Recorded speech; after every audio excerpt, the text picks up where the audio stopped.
Hello, I'm Savannah Langston, And I'm Lashanda, and today we're going to be talking about Crohn's disease. Crohn's disease is an inflammatory bowel disease that extends through the entire bowel wall. It's characterized by periods of exacerbations and remissions. Crohn's disease commonly occurs in adolescents and young adults, but it can appear at any time in your life. It can also occur anywhere in the GI tract, but most commonly occurs in the distal ileum and the colon. This is a major difference between Crohn's disease and ulcerative colitis, which is also an inflammatory bowel disease. Ulcerative colitis typically only occurs in the large bowel and it radiates from there, whereas Crohn's disease can occur anywhere in the GI tract and it can be in one place, have skip lesions, you have healthy tissue, and then you have inflamed lesions again. The incidence of Crohn's disease actually has increased over the past 30 years. Crohn's disease begins with edema and thickening of the gastrointestinal mucosa. This is also a difference between Crohn's disease and ulcerative colitis because in Crohn's disease, your GI mucosa is thickened, whereas in ulcerative colitis is still thin. As Savannah stated before, lesions appear on the inflamed mucosa and it's intermittent, so there are areas of normal tissue in between the areas of inflammation, which is also a difference from Crohn's disease and ulcerative colitis because in ulcerative colitis, the inflammation is continuous. In advanced cases, the mucosa has a cobblestone appearance, which can be seen in this picture right here. And some common symptoms, they vary depending on the location, but they include abdominal pain, diarrhea, weight loss, and fever. And nausea and vomiting may also occur if there is intestinal obstruction caused by strictures. And this little picture over here kind of shows some of the common symptoms that you may experience with Crohn's disease. That we've already mentioned. A patient history and physical examination are essential to the diagnosis of Crohn's disease. A stool sample may be taken to test for occult blood and steroiduria.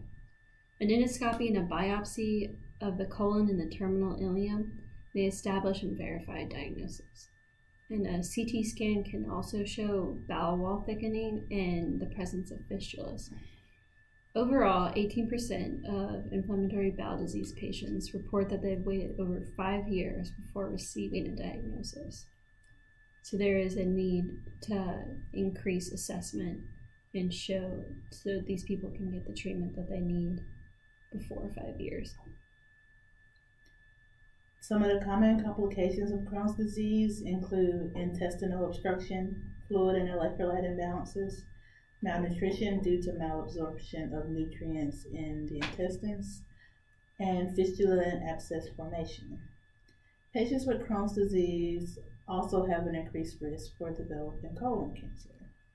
Patients with Crohn's disease also have a 48% chance of getting surgery to remove the sections of lesions from their bowels.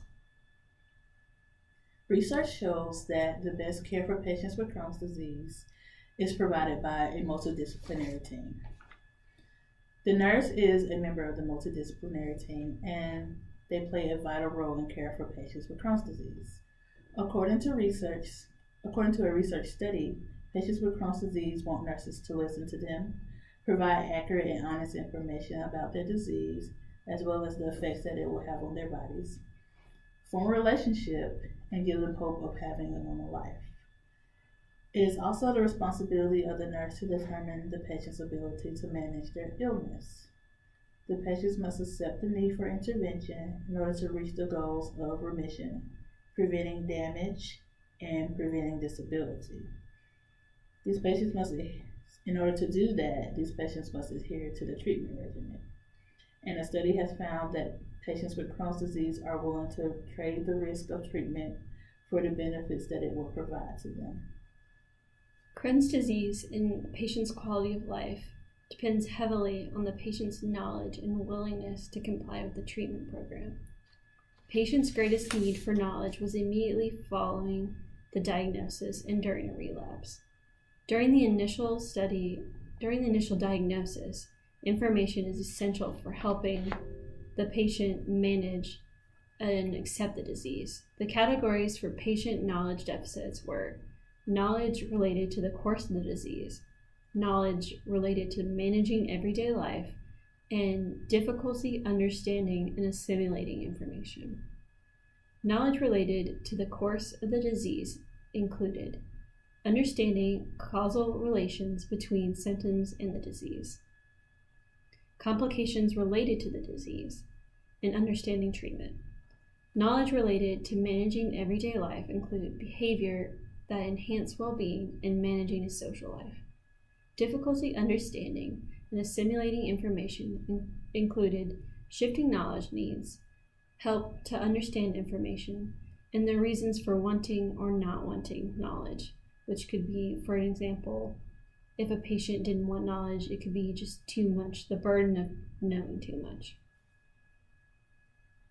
Research showed the prevalence of symptoms in patients with inflammatory bowel disease in a study are as follows: abdominal pain, 42%, tiredness, 73%, sleep problems, 78%, issues related to work, 20%, sexual restraint, 35%, diarrhea, 67%, being afraid of not finding a bathroom, 42%, depression, 11%, and anxiety symptoms, 23%.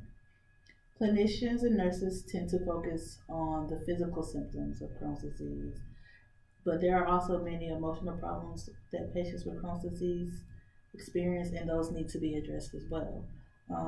As clinicians and nurses, we need to know the prevalence of these symptoms so that we can identify the patient's risk and improve management of the disease process. And I think that things like the anxiety and inability to cope with a lifelong disease that is very debilitating is very important. And as nurses, we need to identify that so we can get the resources to these patients that they need. And inflammatory bowel diseases, it's a lifelong illness, and research shows that this may require a specialized unit in the hospital, or at least a very specialized interdisciplinary team that specializes in inflammatory bowel disease patients, because these are so different from a typical gastrointestinal unit, and their treatment and their education relies heavily on their outcomes and whether or not they go into remission. So specialized teams such as nurses, doctors, and even surgeons can help improve outcomes and quality of life.